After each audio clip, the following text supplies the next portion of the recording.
اعوذ باللہ من الشیطان الرجیم بسم اللہ الرحمن الرحیم۔ خواتین و حضرات، السلام علیکم ورحمۃ اللہ وبرکاتہ۔ مغفرت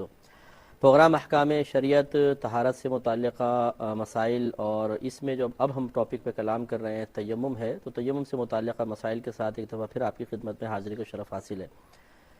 تیمم کا حکم خود قرآن عظیم کی نص قطعی سے ثابت ہے۔ اللہ تبارک و تعالی نے ارشاد فرمایا وَإِن كُنتُم مَرْضَىٰ،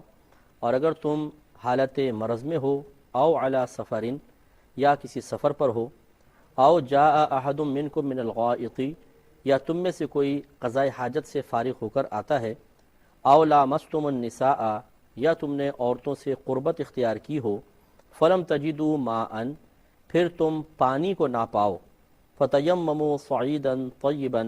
تو تم پاک مٹی سے تیمم کرو، فامسحوا بوجوہکم وایدیکم، پس تم اپنے چہروں کا اور اپنے ہاتھوں کا مسح کرو۔ تو یہ نص قطعی اس بات پر کہ اللہ تبارک و تعالی نے پانی کے نہ ملنے کی صورت میں پاک مٹی سے تیمم کو جائز قرار دیا ہے۔ تیمم کا طریقہ کار کیا ہوگا، کیسے کرنا ہے، وہ سب انشاءاللہ میں آپ کی خدمت میں عرض کروں گا،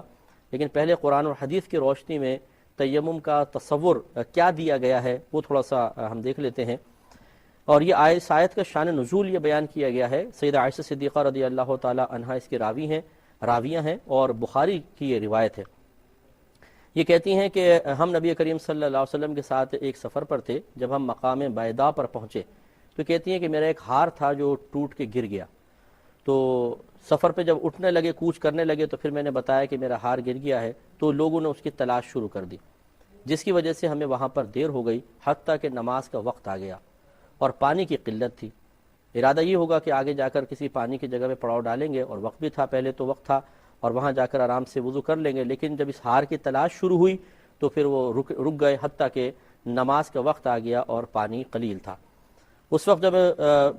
حضرت ابو بکر صدیق رضی اللہ تعالی عنہ کی خدمت میں کچھ لوگ حاضر ہوئے، اور انہوں نے بتایا کہ سیدہ عائشہ صدیقہ رضی اللہ تعالی عنہا کے ہار کی تلاش کی وجہ سے یہ معاملہ ہو گیا ہے کہ اب نماز کا وقت آ گیا ہے اور پانی نہیں ہے کہ جس سے ہم وضو کر سکے، تو کیا کیا جائے۔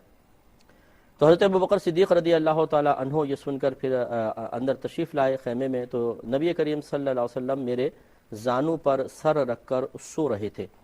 تو ابو بکر صدیق رضی اللہ تعالی عنہ نے، جیسے کہ ایک بیٹی کو ایک باپ تنبیہ کرتا ہے، تو آپ نے تنبیہ کی کہ آپ نے ہار کی وجہ سے دیکھیں سب لوگ اذیت اور تکلیف میں مبتلا ہو گئے۔ تو کہتے ہیں کہ ابھی آپ یہ کچھ مجھے ارشاد فرما ہی رہے تھے کہ نبی کریم صلی اللہ علیہ وسلم اٹھے، اور اللہ تعالیٰ نے آپ پر آیت تیمم نازل فرمائی، یہ آیت، اور لوگوں نے پھر مٹی سے تیمم کیا۔ نبی کریم صلی اللہ علیہ وسلم نے طریقہ بیان فرمایا، انہوں نے تیمم کیا۔ یہ کہتی ہیں اس پر اسید بن حدیر رضی اللہ تعالی عنہ نے کہا کہ اے آل ابو بکر، یہ آپ کی پہلی برکت نہیں ہے، یعنی ایسی بہت ساری برکات ظاہر ہوئی ہیں کہ آپ کی وجہ سے اللہ تبارک و تعالی نے، یعنی اللہ کا ارادہ تو پہلے ہی ہے آیات نازل کرنے کا، وہ کسی ایسے واقعے کے ساتھ تو مختص تو نہیں ہے کہ اللہ تعالیٰ کا ارادہ بدلے۔ کہنے کا ان کا مطلب یہ تھا کہ اسی طریقے سے آپ اللہ تعالیٰ کی طرف سے بہت سی آسانیوں کے نزول کا سبب بنی ہیں، اس قسم کی برکات آپ سے بہت ظاہر ہوئی ہیں۔ اور سیدہ عائشہ صدیقہ رضی اللہ تعالیٰ عنہ فرماتی ہیں کہ پھر اس کے بعد جب ہم لوگ چلنے لگے، اونٹ اٹھایا تو اونٹ کے نیچے میرا وہ ہار موجود تھا۔ تو بہرحال اب چونکہ میرا موضوع نہیں ہے کہ اس پر کلام کیا جائے کہ ہار کا پہلے پتہ کیوں نہیں چلا، بعد میں کیوں اونٹ کے نیچے سے نکلا، یہ غیب سے متعلق مسئلہ ہے جو پھر کبھی انشاءاللہ عرض کریں گے، لیکن اس آیت کریمہ، اس حدیث کریمہ سے ضرور معلوم ہوا کہ اللہ تبارک و تعالیٰ نے جب صحابہ کرام پانی کی تلاش میں تھے، پانی موجود نہیں تھا، تو مٹی کو اس کے قائم مقام کر کے اس سے طہارت کے حصول کو اس امت کے لیے جائز قرار دیا۔ اس پہ کلام کرتے ہیں، مزید ایک دو حدیثیں میں عرض کروں گا، لیکن ایک پہلے سائل منتظر ہیں، دیکھتے ہیں ہم سے۔ یہ حدیث پاک ہے صحیح مسلم کی، حضرت حذیفہ رضی اللہ تعالی عنہ اس کے راوی ہیں۔ یہ کہتے ہیں کہ نبی کریم صلی اللہ علیہ وسلم نے ارشاد فرمایا کہ وہ چیزیں کہ جن سے اللہ تبارک و تعالی نے ہم کو بقیہ تمام لوگوں پر فوقیت اور فضیلت عطا فرمائی ہے، ان میں سے یہ تین باتیں بھی ہیں۔ پہلی بات یہ کہ ہماری صفیں ملائکہ کی صفوں کی مثل کی گئی ہیں، یعنی جس طرح صف بصف ہو کر ملائکہ نے آدم علیہ السلام کو سجدہ کیا، تو اس طریقے سے ہماری صفوف بھی قائم ہوتی ہیں، ایک ہمیں یہ فضیلت حاصل ہے۔ دوسرا، ہمارے لیے تمام زمین مسجد کر دی گئی ہے۔ پہلی جو امتیں تھیں وہ خاص عبادت خانوں میں جا کر ہی اپنی عبادات کر سکتی تھی، ہر جگہ نہیں، لیکن نبی کریم صلی اللہ علیہ وسلم کی امت کے لیے آسانی پیدا کر دی گئی کہ جہاں چاہیں، بس زمین پاک ہونی چاہیے، ہم نماز پڑھ سکتے ہیں، عبادت اختیار کر سکتے ہیں۔ اور تیسرا ارشاد فرمایا کہ جب ہم پانی نہ پائیں تو زمین کی مٹی کو ہمارے لیے پاک کرنے والا بنا دیا گیا۔ گویا کہ تیمم سے استفادہ اس امت کا خاصہ ہے، پچھلی امتیں اس نعمت سے محروم رہی ہیں۔ تو یہ نبی کریم صلی اللہ علیہ وسلم کی برکت سے ہمیں ایک نعمت اور تحفہ حاصل ہوا، لیکن کیا ہم اس تحفے سے استفادہ کر رہے ہیں؟ جہاں پہ تیمم کر کے نماز کی ادائیگی کرنی چاہیے پانی میسر نہیں ہے، وہاں پر ہم نماز ہی چھوڑ دیتے ہیں اور تیمم سے فائدہ حاصل نہیں کرتے ہیں، حالانکہ نبی کریم صلی اللہ علیہ وسلم اس تیمم کی نعمت کو اپنے لیے سبب فضیلت بناتے ہوئے، ذکر کرتے ہوئے ہمارے سامنے بیان کر رہے ہیں، صحابہ کے سامنے بیان کیا، ہم تک یہ حدیث پہنچی ہے۔ تو ذرا سوچنا چاہیے کہ اتنی عظیم نعمت کہ جس کی برکت سے اللہ تبارک و تعالیٰ نے ہمیں دیگر امتوں پر ممتاز رکھا، ہم اس سے صحیح طریقے سے استفادہ نہیں کر رہے ہیں۔ ایک اور روایت ہے، یہ امام احمد، ابو داؤد، ترمذی نے ابو ذر رضی اللہ تعالی عنہ سے روایت کی ہے، نبی کریم صلی اللہ علیہ وسلم نے ارشاد فرمایا کہ پاک مٹی مسلمان کا وضو ہے، اگرچہ 10 برس تک پانی نہ پائے، اور پھر جب پانی پائے تو اپنے بدن کو پانی پہنچائے، یعنی غسل و وضو کرے، یہ اس کے لیے بہتر ہے۔ تو گویا کہ یہ تیمم کی سہولت دائمی طور پر ہے کہ اگر خدا نخواستہ جب تک عذر باقی ہے، پانی میسر نہیں ہے، اس وقت تک انسان تیمم کر سکتا ہے، اور چاہے 10 برس گزر جائیں، نبی کریم صلی اللہ علیہ وسلم خود ارشاد فرما رہے ہیں۔ تو ابھی یاد رکھیے کہ اس سے متعلقہ چند مسائل میں عرض کر دیتا ہوں۔ تیمم کا لغوی معنی ہوتا ہے ارادہ کرنا، اور اصطلاح شرع میں نیت کے ساتھ، پاکی کے حصول کے ارادے کے ساتھ، نیت کے ساتھ مٹی پر ہاتھ مار کر ان ہاتھوں سے چہرے کا اور دونوں ہاتھوں کا کوہنیوں سمیت مسح کرنا تیمم کہلاتا ہے۔ تو اس اعتبار سے تیمم کی ایک شرط ہے اور 2 فرائض بنتے ہیں۔ شرط تو نیت کرنا ہے، نیت کے بغیر مٹی طہارت کا فائدہ نہیں دے گی، پہلے ہم طہارت نیت کریں گے تو مٹی پاکی کا فائدہ دے گی، ورنہ نہیں ہے۔ اور اس کے 2 فرائض ہیں، ایک پورے چہرے کا مسح کرنا، اور دوسرا دونوں ہاتھوں کا کوہنیوں سمیت مسح کرنا۔ اب یہاں ایک سوال پیدا ہو سکتا ہے کہ پانی سے وضو جب ہم کرتے ہیں تو وضو اصل ہے اور تیمم اس کا خلیفہ ہے۔ خلیفہ اسے کہتے ہیں، اصل اسے کہتے ہیں کہ جب تک وہ ہے دوسرا اس کی جگہ نہیں لے سکتا ہے، ہاں جب وہ نہ ہو تو دوسرا اس کی جگہ لے لے، وہ خلیفہ بنتا ہے۔ تو جب تک پانی میسر ہے اصل وضو کرنا ہے، لیکن جب پانی نہ ہو، گویا کہ وضو نہیں ہے، تو اس کی جگہ پھر تیمم لے لیتا ہے۔ اور آپ نے مسئلہ سنا ہوگا کہ اصل یعنی وضو کے لیے نیت کرنا شرط نہیں ہے، لیکن خلیفہ اس کے لیے نیت کرنا شرط ہے، یعنی تیمم کے لیے۔ تو پتہ یہ چلا کہ جو اصل ہے وہ اعلیٰ ہوتا ہے، خلیفہ خلیفہ ہوتا ہے، اصل کے لیے تیمم کی ضرورت نہیں ہے، اور جو خلیفہ اصل کے لیے نیت کی ضرورت نہیں ہے، خلیفہ کے لیے نیت کی ضرورت ہے، تو اس کا مطلب ہے خلیفہ تو اصل سے بڑھ گیا۔ اس کا میں جواب عرض کرتا ہوں ایک کال کے بعد۔ السلام علیکم، میں عرض کر رہے تھے کہ تیمم وضو کے لیے نیت کرنا ضروری نہیں ہوتی، حالانکہ وہ اصل ہے، اور تیمم اس کا تابع ہے، لیکن اس کے لیے نیت کرنا شرط ہے۔ تو بعض نے کہا کہ جب خلیفہ کے لیے نیت کرنا ضروری ہے تو پھر اصل کے لیے بھی نیت کرنا ضروری ہونا چاہیے، جیسے کہ امام ظفر رحمۃ اللہ علیہ جو امام اعظم رضی اللہ تعالیٰ عنہ کے شاگرد ہیں، ان کا یہی قول ہے۔ امام شافعی رحمۃ اللہ علیہ بھی ایسے ارشاد فرماتے ہیں۔ تو اس کا جواب ویسے میں پہلے دے چکا ہوں، خلاصہ کلام یہ ہے کہ وضو میں استعمال ہوتا ہے پانی، اور پانی کو اللہ تبارک و تعالیٰ نے مطہر قرار دیا ہے۔ انزلنا من السماء ماء طہورا جو ہے کہ ہم نے نازل کیا آسمان سے پاک کرنے والا پانی۔ تو جب اللہ تبارک و تعالیٰ نے پانی کو خود پاک کرنے والا قرار دیا تو قصد و ارادہ ہو یا نہ ہو پانی اپنا کام کرے گا۔ جیسے آگ کو جلانے والا بنایا ہے، چاہے کوئی جلنے کا ارادہ کرے نہ کرے، ہاتھ ڈالے گا تو آگ جلائے گی۔ تو چونکہ وہاں پر فی نفسی ایسی چیز استعمال کر رہے ہیں جو خود طہارت کا فائدہ دے گی، تو نیت اور قصد و ارادے کی حاجت صرف اور صرف ثواب کے لیے ضروری ہوئی، وضو کے لیے ضروری نہیں ہوئی، کیونکہ وضو کا کام تو پانی خود بخود کر رہا ہے۔ جبکہ اس طرف مٹی کو پاک کرنے والا نہیں بنایا گیا، یعنی اصلاً وہ پاک کرنے والی نہیں ہے، بلکہ وہ تو آلودہ کرنے والی ہے۔ یہ اگر پاک کرنے والی بنے گی تو صرف نیت سے ہی بن سکتی ہے، ویسے فی نفسی ہی وہ اپنی بذات یعنی اپنی ذات کے اعتبار سے، اپنی خصوصیت اور ماہیت کے اعتبار سے پاک کرنے کی صلاحیت نہیں رکھتی ہے، اس لیے خلیفہ کے لیے نیت ضروری ہوئی۔ تو فرق ہو گیا کہ وہاں پر ایک پاک کرنے والی چیز استعمال کر رہے ہیں، اور یہاں پر ایک آلودہ کرنے والی چیز استعمال کر رہے ہیں، اسے پاکی کے قابل بنانے کے لیے نیت درکار ہوگی، اور وہاں چونکہ پہلے ہی پاک کرنے والی شے موجود ہے تو وہاں پر اسے پاک کرنے کے قابل بنانے کے لیے نیت کی حاجت نہیں ہے۔ امید ہے کہ آپ بات سمجھ گئے ہوں گے۔ جوابات کی طرف آتے ہیں۔ بہن نے کویسچن کیا ہے کہ بعض اوقات ایسا ہوتا ہے کہ نہ چاہتے ہوئے بھی ہم کسی گناہ میں معاون بن جاتے ہیں یا کسی نیک عمل میں تعاون کر لیتے ہیں، تو کیا ان پر بھی ثواب اور گناہ کا ترتب ہوگا یا نہیں؟ دیکھیں نہ چاہتے ہوئے ہو جانا یہ دو طرح کا ہوتا ہے. ایک تو یہ کہ جہالت کی وجہ سے آدمی کسی گناہ میں معاون ہو گیا، یا اسے پتہ ہی نہیں کہ یہ نیک عمل کر رہے ہیں اور اس نے تعاون کر ڈالا.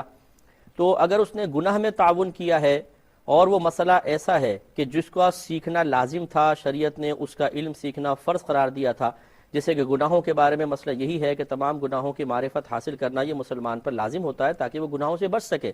تو لہٰذا یہاں پر جہالت عذر نہیں ہے. اگر اس نے جہالت میں مبتلا رہ کر بھی تعاون کر دیا تو گنہگار ضرور ہوگا، جب اس کو بعد میں پتہ چلے تو توبہ کرنی چاہیے. جبکہ نیک عمل میں تعاون جب انسان کر رہا ہے اور اسے نہیں پتا کہ یہ نیک عمل ہے، وہ ویسے ہی اس کے ساتھ معاون ہو گیا، تو بہرحال حدیث تو یہی ہے، نبی کریم صلی اللہ علیہ وسلم نے ارشاد فرمایا کہ انما الاعمال بالنیات، یعنی انما ثواب الاعمال بالنیات، یعنی اعمال کے ثواب کا دار و مدار نیت پر ہے. تو چونکہ اس نے باقاعدہ ایک ثواب کے حصول کے لیے اللہ کی رضا کے لیے اس نیک عمل میں شامل ہونے کا ارادہ نہیں کیا، تو حدیث کا ظاہر تو یہ کہتا ہے کہ اس شخص کو ثواب نہیں ملنا چاہیے. لیکن یہ ہو سکتا ہے کہ اگر اس کا یہ عمل دین کی تقویت و ترقی کا سبب بنے تو اللہ تبارک و تعالیٰ بلا نیت کی بھی اس کو ثواب عطا فرما دے، تو اس کی رحمت سے بعید نہیں ہے. تو ایک تو جہالت کا مسئلہ ہوا. دوسرا ہے کہ مجھے پتہ ہے، ایک شخص کو پتہ ہے کہ یہ گناہ ہے اور پتہ ہے کہ یہ نیک عمل ہے، لیکن دل نہیں چاہ رہا کہ وہ گناہ میں تعاون کرے، کسی مجبوری کی بنا پہ کر دیا، اور دل نہیں چاہ رہا کہ نیک عمل میں تعاون کرے لیکن وہ معاون بن گیا. تو اس میں اب گناہ کا پہلے معاملہ لے لیں کہ اگر دل نہیں چاہ رہا لیکن مجبوری کے تحت ہوا، تو بہرحال اس میں یہ ضرور دیکھا جائے گا کہ اگر وہ مجبوری اس قسم کی ہے کہ اگر یہ تعاون نہ کرتا تو اس کی جان جاتی، مال جاتا، یا کوئی عضو تلف کر دیا جاتا، یا عزت خراب کر دی جاتی. اب ایسی صورت میں نہ چاہتے ہوئے تعاون کر رہا ہے تو یہ گناہگار نہیں ہوگا. لیکن اگر ایسا نہیں ہے، ماں باپ کی مروت میں، دوست احباب کی مروت میں کر دیا، اور زوال عزت، جان مال، کوئی اعضاء کے تلف ہونے کا کوئی اندیشہ نہیں ہے، اور کہتا ہے میں پسند تو نہیں کر رہا ہوں لیکن کیا کروں، ان کی مجبوری میں کر رہا ہوں، تو اب یہ گناہگار ہوگا. ایسی مجبوری کو شریعت مجبوری تسلیم نہیں کرتی ہے، اس کو اللہ کی بارگاہ میں توبہ کرنی چاہیے. نیک عمل کے سلسلے میں اگر ایک شخص پہلے ہی کسی جانتا ہے یہ نیک عمل ہے اور دل میں اس کو ناپسند کر رہا ہے اور پھر اس میں کسی لحاظ سے تعاون کر رہا ہے، تو وہی حدیث پہلے ذہن میں لائیں کہ ثواب الاعمال بالنیات، عملوں کے ثواب کا دار و مدار نیت پر ہے. یہ تو ثواب کا قصد و ارادہ دور کی بات، نیک عمل کو نہیں چاہتا کہ یہ ہو اور پھر وہ اس کے ساتھ معاون بن رہا ہے، تو غالب گمان یہ ہے کہ اس پہ اس کو بالکل بھی ثواب نہیں ملے گا. امید ہے کہ آپ بات سمجھ گئے ہوں گے. دوسرے انہوں نے فرمایا کہ بعض اوقات ایسا ہوتا ہے کہ جیسے کالجز وغیرہ میں دوستوں کے ساتھ مل کر کوئی گناہ کر لیا اور اب انسان اس پر توبہ کرنا چاہتا ہے، تو کیا یہ ضروری ہے کہ ان دوستوں کے سامنے ہی توبہ کرے؟ اگر ضروری ہے تو پھر وہ دوست ادھر ادھر بکھر جاتے ہیں بعد میں، جیسے کسی کی شادی ہو گئی، وہ کہیں شہر میں شفٹ ہو گیا کسی دوسرے شہر میں، تو کیسے ان کے سامنے اعلانیہ توبہ کرے گا؟ دیکھیں مسئلہ یہ ہے کہ بہرحال اجتماعی طور پہ کوئی گناہ ہو تو یہ ضروری نہیں ہے کہ توبہ بھی، ہر گناہ کی توبہ بھی اجتماعی طور پر ہوگی یا اعلانیہ ہوگی. یہ وہاں پر ہوتا ہے کہ جب کوئی ایسا گناہ کر دیا گیا ہو کہ اگر اس کی ان لوگوں کے سامنے توبہ نہ کی جائے تو وہ تا حیات اس شخص سے بدگمان رہیں گے اور اس سے ہو سکتا ہے کہ دوری اختیار کر کے رکھیں. مثال کے طور پہ دوستوں کے سامنے کوئی کلمہ کفر کہہ دیا تھا اور ان سب نے سنا، اب وہ جدا جدا ہو گئے، بعد میں احساس ہوا اب توبہ کرنا چاہتا ہے، تو پھر اس کے لیے ضروری ہے کہ کوشش کرے حتی الامکان کہ ان دوستوں تک اطلاع پہنچے. ابھی ہم فرض کر لیتے ہیں کہ وہ موجود ہیں، تو پھر اس کو چاہیے کہ ان لوگوں کے درمیان جا کے توبہ کرے تاکہ ان کے دل میں جو اس کے کلمہ کفر کی وجہ سے اس شخص کے بارے میں بدگمانی پیدا ہوئی تھی کہ ادارہ اسلام سے نکل گیا، لازم بات ہے جب یہ بدگمانی پیدا ہو جائے گی یا یقین حاصل ہو جائے گا تو وہ اس سے اجتناب کریں گے، اس کی خوشی غم میں شریک نہیں ہوں گے، یا دوسروں کو بتائیں گے وہ شخص تو جی ہمارے سامنے کلمہ کفر کہہ کے کافر ہوا ہے. اور اس طریقے سے اپنے آپ کو کفر پر قائم رکھنا یا لوگوں کے گمان میں قائم رکھنا مناسب نہیں ہے، تو ان کے سامنے جا کر پھر اعلانیہ توبہ کرنی ہوگی تاکہ ان کو پتہ چل جائے. لیکن فقہ نے یہ فرمایا اگر وہ لوگ موجود نہیں ہیں تو کم از کم اتنے مجمع میں وہ توبہ کرے تاکہ کسی طریقے سے یہ خبر منتقل ہوتی ہوتی ان لوگوں تک پہنچ جائے تو پھر بھی بری الذمہ ہو جائے گا.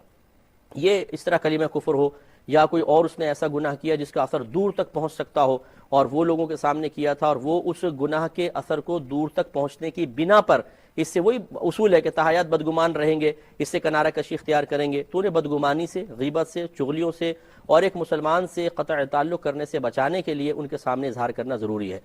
توبہ کا اظہار کرنا. لیکن اگر ایسا گناہ نہیں ہے، مثال کے طور پہ دوستوں کے ساتھ بیٹھ کے کوئی شراب پی لی ہے، کوئی غلط قسم کا منظر، کوئی موویز وغیرہ دیکھ لی ہیں، تو اب اس کے اندر کوئی ضروری نہیں ہے کہ ان کے سامنے جا کے اعلان کریں. اب انسان تنہائی میں بھی کر لے تو کافی ہے، کیونکہ ضروری نہیں ہے کہ ان کو جا کر یہ یقین دلایا جائے کہ اب میں نیک بن چکا ہوں، اس کی کوئی حاجت نہیں ہے. ہاں اتنا ضرور ہوتا ہے کہ بسا اوقات ایک شخص دوسروں کے لیے گناہ کا سبب بن جاتا ہے، گناہگار کرنے کا سبب بن جاتا ہے۔ مثلا کسی نے ترغیب دی کہ وہ فلمیں دیکھو، فلاں ڈرامے دیکھو، فلاں گندی عادت میں مبتلا ہو جاؤ، اور اس کی ترغیب پر وہ شخص اس گندے عمل میں مبتلا ہو گیا۔ اب اگر ہم تنہائی میں توبہ کریں گے، اگرچہ یہ کوئی ایسا کفر کا مسئلہ تو نہیں ہے، لیکن ہمارے توبہ کرنے سے اس شخص کے گناہ کا سلسلہ تو نہیں رکے گا، تو اس صورت میں یہ ضرور فقہا نے فرمایا ہے کہ اس کو چاہیے کہ کسی بھی طریقے سے اس کو تلاش کرے اور اسے پیار و محبت سے تنبیہ کرے اور اسے منع کرے کہ ٹھیک ہے میں نے تمہیں ترغیب دی تھی لیکن میں تائب ہو چکا ہوں، اور میں آپ کو بھی عرض کرتا ہوں کہ آپ یہ گناہ نہ کریں تاکہ میرے لیے بھی گناہ جاریہ نہ ہو، آپ کے لیے بھی نہ ہو۔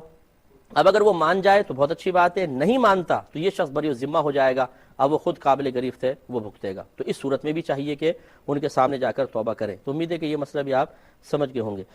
ایک یہ فرماتی ہیں اگر کوئی شخص کسی دینی طالب علم کی اس کے علم کے حصول کے سلسلے میں مدد کرے لیکن خود علم دین نہ سیکھے تو کیا اس طالب علم کی مدد کرنے پر ثواب کا ترتب ہوگا؟ تو جی ہاں بالکل ہوگا۔ یہ ایک مدد کرنا ایک مستقل علیحدہ فعل ہے، اور علم دین سیکھنا یہ اس پر ایک علیحدہ فرض قرار دیا گیا ہے، اور ان دونوں کا باہم ایسا کوئی تعلق نہیں ہے کہ اگر آپ نے علم دین نہیں سیکھا تو مدد کرنا بھی ناجائز اور حرام ہو جائے، یا بغیر ثواب کے ہو جائے کہ اس پہ کوئی ثواب ہی نہ ملے، ایسا نہیں ہے۔ بالکل ثواب ملے گا کہ انسان جب کسی کی مدد کرتا ہے، خود اگرچہ علم دین نہیں سیکھ سکتا تو مدد کرنا ایک الگ فعل ہے، علم دین سیکھنا نہ سیکھنا یہ ایک الگ مستقل عبادت ہے، یعنی علم سیکھنا ایک الگ مستقل عبادت ہے، نہ سیکھنا اگرچہ گناہ ہے، فرض علوم اگر نہیں سیکھیں گے تو اس لیے ان کا آپس میں باہم کوئی ایسا رشتہ اور تعلق نہیں ہے کہ ایک نہیں کیا تو دوسرا بھی نہیں ہوگا، اس پہ ثواب ملے گا انشاءاللہ۔ ہاں علم نہیں سیکھا تو یہ الگ گناہ گار ہوں گے، لیکن اس سے اس مدد کے ثواب پر کوئی فرق نہیں پڑے گا۔ یہ کہتی ہیں کیا یہ صحیح ہے کہ اگر ایک شخص کسی ظالم کے ظلم سے بہت ہی تنگ آ جائے، فیڈ اپ ہو جائے تو وہ خودکشی کر لے یا پھر اس ظالم کو ہی قتل کر دے، اور پھر ہم اس پر اظہار ہمدردی کرتے ہوئے کہیں کہ بھئی بیچارے کے پاس آپشن ہی کیا تھا، اس نے تو ایسا کیا، صحیح کیا، تو کیا ایسا کہنا درست ہے؟ دیکھیے مسئلہ یہ ہے کہ ظلم چاہے کتنا ہی شدید کیوں نہ ہو، اپنے آپ کو ہلاک کرنا حرام اور گناہ کبیرہ میں سے بہت بڑا گناہ ہے۔ یہ سمجھ لیں کہ شرک کے بعد اگر کوئی گناہ دیکھا جائے گا تو اپنے آپ کو ہلاک کرنا یہ بہت بڑا گناہ ہے۔ اس پہ انشاءاللہ میں کلام کرتا ہوں، لیکن ایک مختصر سے بسم اللہ الرحمن الرحیم کو ایسا نہیں چل رہا تھا کہ اگر کسی نے کسی پر بہت زیادہ ظلم کیا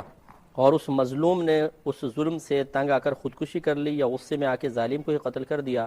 تو کیا کوئی اظہار ہمدردی کرتے ہوئے یہ کہہ سکتا ہے کہ اس بیچارے کے پاس تو کوئی آپشن تھا ہی نہیں، اس نے جو کیا صحیح کیا؟ تو اس کا ہم جواب دے رہے تھے کہ دیکھیں پہلی بات یہ ہے، یہ آیت یاد رکھیں اور یہ نص قطعی ہے۔ اللہ تبارک و تعالیٰ نے ارشاد فرمایا کہ لا یکلف اللہ نفسا الا وسعها، اللہ تبارک و تعالیٰ کسی جان پر اس کی ہمت سے زیادہ آزمائش ڈالتا ہی نہیں ہے، کسی جان کو اس کی ہمت سے زیادہ آزمائش میں مبتلا فرماتا ہی نہیں ہے۔ جب اللہ تبارک و تعالیٰ کے فرمان ہے، اس کا مطلب یہ ہے اگر کوئی تکلیف ناقابل برداشت محسوس ہو رہی ہے تو وہ ہمارا احساس ہے جو اس کو ناقابل برداشت بنا رہا ہے، ورنہ حقیقتاً وہ تکلیف یقیناً قابل برداشت ہے، اس لیے کہ اللہ تعالیٰ کا فرمان ہے کہ وہ کسی کو اس کی ہمت سے زیادہ آزمائش میں مبتلا کرتا ہی نہیں۔ اس کا مطلب یہ ہوا کہ اس مظلوم پر جو ظالم کا ظلم ہے وہ بھی قابل برداشت تھا، اب اس نے اسے ناقابل برداشت سمجھتے ہوئے اگر خودکشی کر لی تو خودکشی گناہ کبیرہ میں بہت بڑا گناہ ہے، یہ حرام موت مرا ہے، اور حرام موت مرنے والے کے بارے میں یہ کہنا کہ اس حرام کے علاوہ اس کے پاس کوئی چارہ نہیں تھا، یہ گویا کہ ایک گناہ کو جائز قرار دینا ہے یا اس گناہ کے ساتھ راضی ہونا ہے، تو یہ اس طرح کہنے والا بھی گناہ گار ہوگا۔ دوسری بات یہ کہ ظالم کو قتل کرنا، اب وہ ظلم کی آپ نے نوعیت تو بیان نہیں کی، اکثر ایسے ہی ہوتا ہے کہ جو ظلم کی نوعیتیں ہوتی ہیں، مثال کے طور پہ کسی کو مارنا ہے، پیٹنا ہے، اس کو زوال عزت میں مبتلا کر دینا ہے، اس کی پراپرٹی پہ قبضہ کر لینا ہے، دھوکے سے مال کھینچ لینا ہے، ان میں سے کوئی بھی سبب ایسا نہیں ہے جس میں قتل مسلم کو جائز قرار دیا جائے،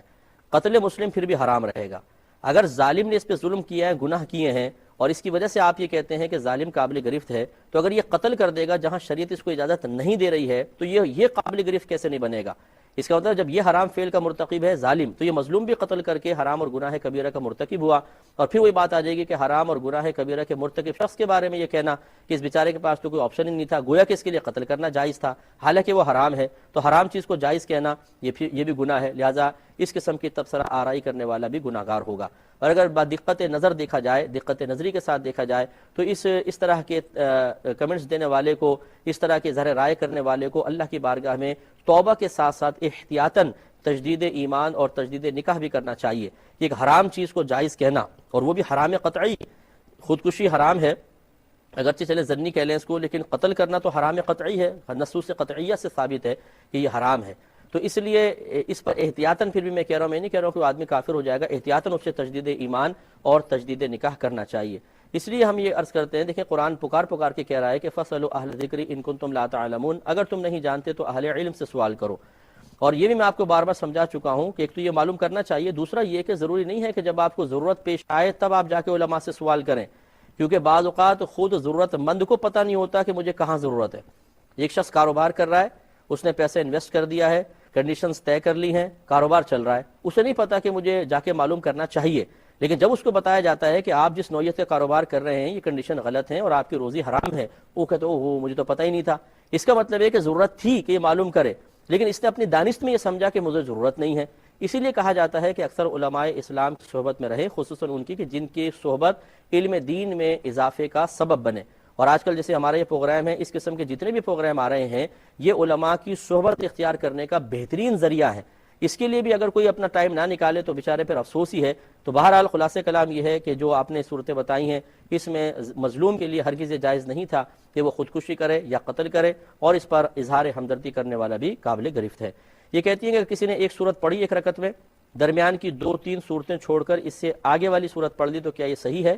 جہاں اس میں کوئی حرج نہیں ہے، بالکل پڑھ سکتے ہیں، شریعت نے اجازت دی ہے۔ اللہ تبارک و تعالیٰ نے قرآن عظیم میں واضح طور پہ فرمایا کہ فَقْرَؤُوا مَا تَيَسَّرَ مِنَ الْقُرْآنِ، کہ جو قرآن میں تمہیں آسان محسوس ہو اس کو پڑھو۔ تو چونکہ شریعت نے مطلقاً اجازت دی ہے تو بالکل وہ کر سکتا ہے کہ درمیان سے چھوڑ کر آگے صورتیں پڑھے۔ ہاں یہ ضرور ہے کہ فقہا نے لکھا مثلا پہلی رکعت میں آپ نے اذا جاء پڑھی، تو دوسری میں پہلی میں قل یا ایھا الکافرون پڑھی، اور پھر آپ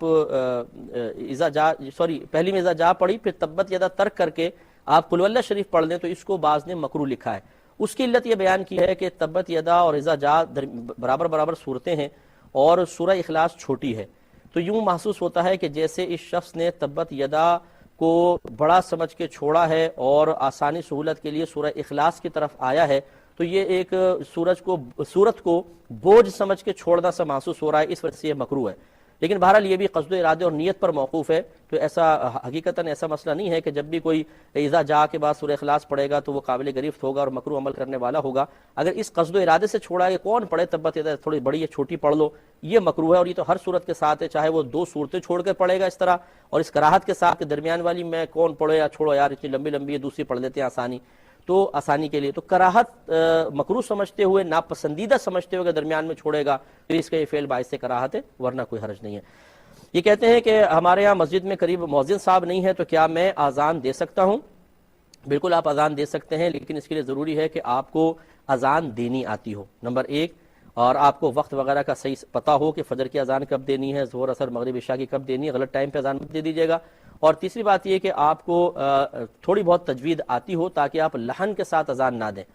یہ غلط یعنی قواعد تجوید کا لحاظ کیے بغیر اذان دینے والا بسا اوقات گناہ گار ہوتا ہے۔ جیسے اللہ اکبر ہے تو اللہ لا کو آپ لمبا کر سکتے ہیں، لیکن اگر کسی نے یوں پڑھا اللہ اکبر اللہ، یہ گناہ ہے، اس لیے کہ یہ اصل یوں بن جائے گا اللہ اکبر، یوں بنے گا مفہوم۔ کیا اللہ تعالیٰ بڑا ہے؟ تو پھر اس کو دونوں کو ملا کے کوئی اللہ، اس کو ملائیں گے تو اللہ بن جائے گا۔ یہ عربی تجوید کا یعنی صرف و نحو کے قواعد کے لحاظ سے میں آپ کی خدمت میں عرض کر رہا ہوں۔ تو خلاصہ کلام یہ ہے کہ اس میں چونکہ سوال سا بن جاتا ہے، اس لیے ایسا کرنا مکروہ ہے۔ اسی طرح اللہ اکبر بار لمبا کیا، یہ بھی گناہ ہے، کیونکہ اکبار یہ جمع ہے، اور اللہ تبارک و تعالیٰ کے لیے یوں ایسا ہو جائے گا کہ اللہ بڑے ہیں، یعنی اللہ بہت سارے ہیں اور بڑے ہیں سب کے سب، یہ بھی غلط ہو جائے گا۔ تو اس طرح یہ بعض ہوتے ہیں بیچارے اذان دینے والے اور مؤذن حضرات کے ان کو قواعد تجوید بالکل بھی نہیں آتے، اور ایسی الٹی سیدھی اذانیں دیتے ہیں کہ ایسی اذان کو تو فقہا نے سننا بھی مکروہ لکھا ہے، اور اس کا جواب دینا بھی مکروہ ہے کہ اس کو سنے ہی نہیں، لیکن اب وہ مؤذن بنے بیٹھے۔ بعض اوقات یعنی جو قاری حضرات ہوتے ہیں ریگولر مؤذن ہیں وہ تو اچھی دیتے ہیں، لیکن جو یہ بعض اوقات اس طرح کے لوگ جو محلے والے ہوتے ہیں، جی میں اذان دے لوں، مؤذن صاحب کو پیچھے کر کے خود کھڑے ہو جاتے ہیں، اذان دینی نہیں آتی ہے، اس طرح خود بھی گناہ گار ہوتے ہیں اور سننے والوں کو بھی کوفت میں مبتلا کرتے ہیں۔ بھائی نے فرمایا ہمارے یہاں کوئی عالم صاحب آئے تھے، مسئلہ بیان کر گئے کہ چھوٹی داڑھی والے کے پیچھے نماز پڑھنا مکروہ ہے، کیا یہ صحیح ہے؟ جی ہاں، فقہا نے بہرحال یہی لکھا ہے کہ ایک مشت داڑھی رکھنا واجب ہے، جو ایک مٹھی سے چھوٹی کرائے گا وہ فاسق ہے، گناہ گار ہے، اور ایسے شخص کے پیچھے نماز پڑھنا مکروہ تحریمی ہے۔ لہٰذا امام جو بنایا جائے تو وہ باشرع ہونا چاہیے، مکمل اس کی داڑھی ہونی چاہیے۔ جب علماء کا اتفاق اس پر، جمہور اس طرف ہے کہ ایک مشت داڑھی کا رکھنا واجب ہے، تو خشخشی داڑھی رکھنا، چھوٹی داڑیاں رکھنا یہ ناجائز ہوگا اور اس کے پیچھے نماز مکروہ ہوگی۔ لیکن یہ ضرور ہے دیکھیے کہ اگر آپ کسی آفس میں کام کرتے ہیں مثال کے طور پہ، وہاں سارے کے سارے بغیر داڑھی والے ہیں، یہ چھوٹی داڑھی والے ہیں، کوئی مکمل داڑھی والا ہے ہی نہیں، تو اب یہ حکم نہیں ہوگا کہ یہ سب اپنے علیحدہ علیحدہ نماز پڑھے، اب جماعت نہیں کر سکتے کیونکہ چھوٹی داڑھی والے کو امام بنانا منع ہے۔ چھوٹی داڑھی والے کو امام بنانا اس وقت منع ہے جب اس کے پیچھے پوری داڑھی والے نماز پڑھ رہے ہوں۔ آفس وغیرہ میں اگر لوگ جمع ہو گئے، اگر سارے کے سارے بغیر داڑھی والے ہیں، تب بھی ان میں ایک شخص امام بن جائے اور باقی لوگ جماعت کے ساتھ نماز پڑھیں تاکہ جماعت ترک نہ ہو۔ اس میں اصل علت یہ ہے کہ مکمل داڑھی والا پیچھے کھڑا ہو اور خشخشی داڑھی والا آگے کھڑا ہو جائے یا بغیر داڑھی والا آگے کھڑا ہو جائے، تو یہ دیندار لوگوں کے مقابلے میں ایک فاسق کو عزت دینا ہے اور یہ شریعت نے منع کیا ہے۔ لیکن اگر کسی مقام پہ سارے بغیر داڑھی والے ہیں تو وہاں پر کسی دیندار کے لیے توہین کا پہلو نکل ہی نہیں رہا ہے، تو اس لیے وہاں پر بغیر داڑھی والا بھی اگر نماز پڑھے گا تو اس کی گنجائش بالکل پڑھائے گا تو گنجائش نکلے گی۔ بھائی نے فرمایا فتوے کا مفہوم کیا ہے؟ آسان الفاظ میں سمجھ لیں، اللہ تبارک و تعالیٰ اور اس کے رسول کریم صلی اللہ علیہ وسلم کے حکم کے بیان کو فتویٰ کہتے ہیں۔ ایک یہ انہوں نے کہا فتوے کی شرعی حیثیت کیا ہے؟ فتوے کی شرعی حیثیت ضرورت کے اعتبار سے بدلے گی۔ اگر تو کسی ایسی چیز کے بارے میں مسئلہ معلوم کیا گیا جس کا جاننا فرض ہے اور مفتی صاحب کے پاس ٹائم بھی ہے تو ان کا یہ فتویٰ فرض کی حیثیت رکھے گا، واجب فرض ہے کہ جواب دے، واجب ہے کہ جواب دیں۔ اور اگر کوئی ایسا مسئلہ ہے کہ اس کا علم سیکھنا خالی مستحب ہے، جیسے بعض لوگ کہہ دیتے ہیں کہ جی کسی صحابی کے بارے میں کویسچن کر لیا، کسی خاص وقت کے بارے میں، کسی خاص واقعے کے بارے میں کویسچن کر لیا، اس پہ اللہ تعالیٰ اس کے رسول کا کوئی حکم بیان کرنا یہ کوئی فرض واجب نہیں ہے، تو یہ مستحب ہے۔ بہرحال ایک ہے یہ سوال کی نوعیت کے اعتبار سے فتوے کی شرعی حیثیت کا تعین کرنا۔ ویسے یاد رکھیں کہ اللہ تعالیٰ اس کے رسول کا حکم جو ہے بہت زیادہ اہمیت کا حامل ہے، لہٰذا فقہاء نے فرمایا کہ اگر کسی نے بالکل شریعت کے موافق اللہ اور اس کے رسول کا حکم بیان کیا گیا ہو، یعنی فتویٰ دیا گیا ہو، اور وہ یہ کہے کہ میں فتوے کو نہیں مانتا ہوں، تو وہ دائرہ اسلام سے خارج ہو جائے گا، کیونکہ وہ اللہ تبارک و تعالیٰ اور اس کے رسول کریم صلی اللہ علیہ وسلم کے حکم کا انکار کر رہا ہے۔ تو اس لیے اس پہ ذرا بہت توجہ کرنی چاہیے، انکار وغیرہ نہیں ہونا چاہیے۔ یہ کہتے ہیں کہ فتویٰ کہاں سے لیا جائے؟ یہ عموماً دارالعلوموں میں جتنے بھی دینی مدارس ہیں ان میں دارالافتاء کے نام سے ایک شعبہ ہوتا ہے، وہ فتویٰ دیتے ہیں۔ اگر آپ ہم سے لینا چاہتے ہیں تو D120 سائٹ کراچی پر اپنا مسئلہ آپ پوسٹ کر سکتے ہیں، جس بھی ہمارے QTV کے عالم سے آپ لینا چاہیں ان کو اوپر نام لکھ دیجیے گا، نیچے ایڈریس لکھ دیجیے گا۔ مجھ سے لینا چاہیں تو مفتی محمد اکمل آپ اوپر لکھ دیں، اور یا پروگرام احکام شریعت نیچے ایڈریس لکھ کے لے لیں۔ تو الحمدللہ ہمارے ہاں جو مفتیان کرام آپ کے سامنے بیان کرتے ہیں وہ قابل اعتماد ہیں، آپ ان میں سے کسی سے بھی فتویٰ معلوم کر سکتے ہیں، ہم سے معلوم کریں گے ہمارے لیے سعادت ہوگی، آپ ہم سے معلوم کر سکتے ہیں۔ بہن فرماتی ہیں کہ عمرے کے دوران خارش ہوئی جسم کھجایا تو کیا اس سے کوئی دم وغیرہ لازم تو نہیں ہوتا؟ تو یاد رکھیں کہ صرف کھجانے سے کچھ نہیں ہوتا، حتیٰ کہ اگر جسم کا میل بھی نکل آیا مثال کے طور پہ اسے ناخنوں میں بھر جاتا ہے یا میل صاف کر دیا مثال کے طور پہ، یہ مکروہ ضرور ہے لیکن اس سے دم کا تعلق نہیں۔ ہاں اس طرح کھجایا کہ بال ٹوٹ گئے، تو اگر 1-2 بال ٹوٹے ہیں تو 1 مٹھی کھجور آپ صدقہ کر دیں، اگر 3 بال ایک ساتھ ٹوٹ گئے ہیں تو پھر 1 صدقہ فطر کی مقدار آپ صدقہ کر دیجئے تو انشاءاللہ کفارہ ہو جائے گا۔ بھائی نے فرمایا کہ میں عمرے پہ جانے کے لیے تیار تھا کہ اچانک والدہ کی طبیعت خراب ہو گئی، اب مجھے مجبوراً رکنا پڑ گیا، اب میں پریشان ہوں کہ کہتے یہی ہیں کہ جس کا بلاوا آتا ہے وہی جاتا ہے، تو ایسا تو نہیں کہ مجھے روک دیا گیا اللہ تعالیٰ کی طرف سے؟ دیکھیے ایک صحابی نے نبی کریم صلی اللہ علیہ وسلم کی خدمت میں عرض کیا، رسول اللہ صلی اللہ علیہ وسلم میں جہاد پر جانا چاہتا ہوں۔ آپ نے ارشاد فرمایا کیا تمہاری والدہ زندہ ہیں؟ عرض کی جی ہاں۔ فرمایا ان کی خدمت کرتے رہو، اسی میں تمہارے لیے جہاد کا ثواب ہے۔ تو عمرہ آپ کے لیے زیادہ سے زیادہ سنت تھا، اور والدہ کی خدمت یہ فرض یا واجب، کیونکہ وہ محتاج تھی، بیمار تھی، تو آپ کا چھوڑنا کوئی برا نہیں ہے، اس میں تو آپ کو بہت اجر و ثواب ملے گا۔ اور یہ کس نے کہا کہ اس دفعہ آپ رہ گئے تو آپ کا بلاوا ہی منقطع ہو گیا؟ انشاءاللہ پھر اللہ تبارک و تعالیٰ آپ کو توفیق دے گا، آپ کا بلاوا ہو جائے گا۔ میں بہت معذرت چاہتا ہوں کہ 2-3 کویسچن رہ گئے ہیں، کچھ آف ایئر تھے وہ بھی جواب دینے تھے، کچھ پچھلے پروگرام کی بھی رہ گئے تھے جس کو میں بعد میں انشاءاللہ شامل کروں گا۔ نیکسٹ پروگرام میں ان سب کو کا پہلے جواب دیں گے، پھر انشاءاللہ دوسرے سوالات کے جوابات بھی شامل پروگرام کیے جائیں گے۔ اس وقت تک کے لیے اپنے میزبان کو، ہماری QTV کی پوری ٹیم کو اجازت مرحمت فرمائے۔ آپ ہمارے لیے دعا کیجیے، ہم آپ کے لیے دعا گو ہیں کہ اللہ تبارک و تعالیٰ آپ کو علماء سے رابطہ مضبوط کرنے کی توفیق عطا فرمائے، اور اپنے ذاتی مسائل، شرعی مسائل، دینی دنیاوی الجھنوں کے لیے علماء سے استفادہ کرنے کی توفیق عطا فرمائے۔ آمین۔ وآخر دعوانا ان الحمدللہ رب العالمین۔